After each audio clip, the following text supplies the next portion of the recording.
আপনারা দেখছেন জবর খবর, বাংলার স্পন্দন।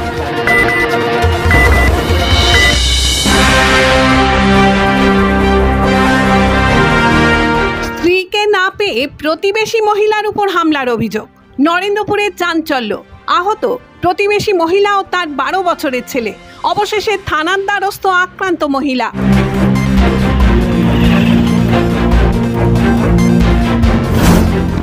স্ত্রীকে বাড়িতে না পেয়ে প্রতিবেশী মহিলার উপর হামলার অভিযোগ উঠল এক ব্যক্তির বিরুদ্ধে। ঘটনাটি ঘটেছে নরেন্দ্রপুর থানা এলাকায়। স্থানীয় সূত্রে জানা গেছে, অভিযুক্তের নাম নিলয় বিশ্বাস, পেশায় রং মিস্ত্রি। মঙ্গলবার সন্ধ্যাবেলায় কাজ সেরে বাড়ি ফিরে এসে তিনি দেখেন স্ত্রী বাড়িতে নেই। স্ত্রী কোথায় জানতে পাশের বাড়িতে এক মহিলার কাছে খোঁজ নেন তিনি। ওই মহিলা জানিয়ে দেন তিনি কিছু জানেন না। অভিযোগ, এরপরই ক্ষিপ্ত হয়ে ওঠেন নিলয়। ইট দিয়ে প্রতিবেশী ওই মহিলার মাথায় আঘাত করেন বলে অভিযোগ। চিৎকার শুনে ছুটে আসে তার 12 বছরের ছেলে। মাকে বাঁচাতে গেলে তাকেও মারধর করা হয় বলেই অভিযোগ।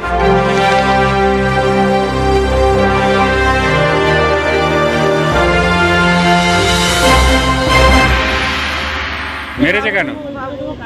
মেরেছে কেন?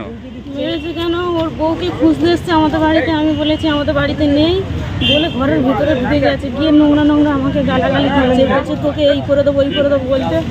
আমি ঘরের ভিতরে ঢুকে গেছি, ভয়ের সাথে দরজা বন্ধ করে আমাকে জামার কলার ধরে টেনে নিয়ে এসছে।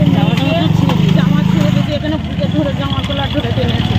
দিয়ে তারপর আমার ছেলে বাইরে আছে, আমি ছেলেকে মারবো বলে আমার ছেলের মাথায় ইটটা মেরে দিচ্ছিল। আমি তাড়াতাড়ি করে ছেলেকে সরিয়ে দিয়েছি, আমার মাথায় ইটটা দিয়ে আমি ওখানে মাথা ফেটে গেছি, পড়ে গেছি। ফের আর একটা ইট তুলেছি, তুলে বলছে তোর ছেলেকে এইবার মারবো। তোমার নাম কি? বাড়ি কোথায়?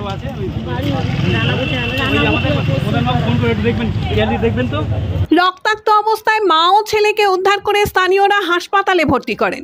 ঘটনার পর আহত মহিলা নরেন্দ্রপুর থানায় লিখিত অভিযোগ দায়ের করেছেন।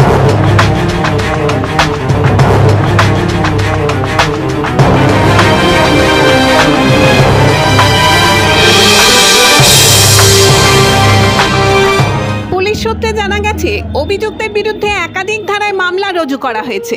মারধর, খুনের চেষ্টা, অশ্লীলতাহানির অভিযোগে। ঘটনা তদন্ত শুরু করেছে পুলিশ। এলাকায় চাঞ্চল্য ছড়িয়েছে এই ঘটনায়। স্থানীয়দের দাবি, অভিযুক্তকে দ্রুত গ্রেপ্তার করে কঠোর শাস্তি দেওয়া হোক।